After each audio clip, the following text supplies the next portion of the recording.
দেখুন ঢাকার প্যাচপ্যাচে গলিতে কেমন ভয়াবহতা তৈরি হচ্ছে ভেজাল আইসক্রিম আর ফলের জুস। বাইরে থেকে দেখলে রঙিন, ঠান্ডা আর সুস্বাদু মনে হলেও এর ভেতরে লুকিয়ে আছে এমন সব বিষাক্ত উপাদান যা আপনার সন্তানের শরীরে গিয়ে রীতিমতো বোমা ফাটিয়ে দিতে পারে।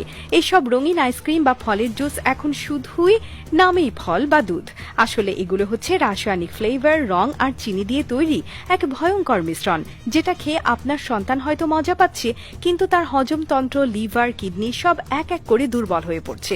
এইসব ভেজাল আইসক্রিম বানানো হয় এমন সব জায়গায় যেখানে পাশে ময়লার ভাগার গন্ধে দাঁত বেরিয়ে আসে। সেখানকার শ্রমিকদের নেই কোনো স্বাস্থ্যবিধির ধারণা, নেই কোনো পরিষ্কার পরিচ্ছন্নতার নিয়ম। একটি পুরনো চেম্বারে বড় বড় ড্রামে মেশানো হয় ক্ষতিকর রং, যেমন কপার সালফেট বা মেটানিল ইয়ালো, যেগুলো সাধারণত টেক্সটাইল ইন্ডাস্ট্রিতে ব্যবহৃত হয়। এরপর দেয়া হয় কৃত্রিম ফ্লেভার, যা গন্ধে আম, লিচু, মাল্টা বা স্ট্রবেরির মতো লাগে, কিন্তু তার সঙ্গে প্রকৃত ফলের একটুও সম্পর্ক নেই। এরপর মেশানো হয় সস্তা চিনির সিরাপ আর বরফ, আর সেই বরফটাও আবার টিউবওয়েল পানি দিয়ে তৈরি, যেখানে ব্যাকটেরিয়া মেশানো পানি, জুস বা আইসক্রিমের ভেতর ঢুকে যাচ্ছে সরাসরি। আর একটা ভয়ঙ্কর বিষয় হলো, এই আইসক্রিম বা জুসে ব্যবহৃত হয় সোডিয়াম বেনজোয়েট বা ফরমালিনের মতো সংরক্ষক কেমিক্যাল, যা সাধারণত মৃতদেহ সংরক্ষণে ব্যবহৃত হয়। ভাবুন একবার, আপনার বাচ্চা খেলো আইসক্রিম, সেটা ঠান্ডা আর মজাদার, কিন্তু তার ভেতরে ঢুকে পড়ল এমন কিছু যা তার শরীরে ধীরে ধীরে বিষ ছড়িয়ে দিচ্ছে।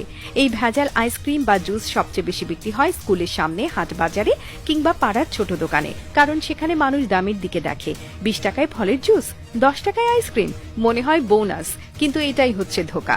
কারণ খাঁটি ফল দিয়ে বানানো জুস বা আসল দুধ দিয়ে বানানো আইসক্রিম এত সস্তা হতে পারে না। এটা শুধু শিশুদের জন্যই নয়, বড়দের জন্য ভয়ঙ্কর। অনেক রেস্টুরেন্ট বা ফাস্ট ফুড দোকানেও কিন্তু এই একই কেমিক্যাল জুস ব্যবহার হয়।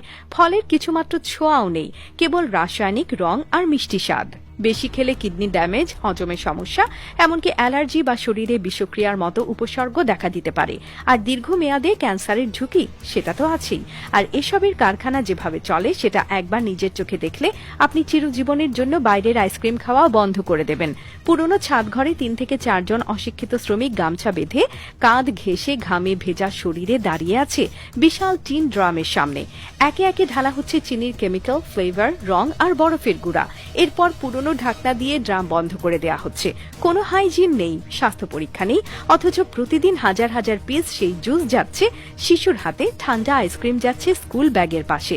প্রশাসন মাঝে মাঝে ভেজাল বিরোধী অভিযান চালায়, কিছু কারখানা ধ্বংস হয়, খবরের কাগজে আসে ছবি, কিন্তু এরপর আবার নতুন জায়গায় গজিয়ে ওঠে আরেকটা। কারণ এদের পেছনে আছে একটা গোটা সিন্ডিকেট, পাওয়ারফুল, ধূর্ত আর দুর্নীতিতে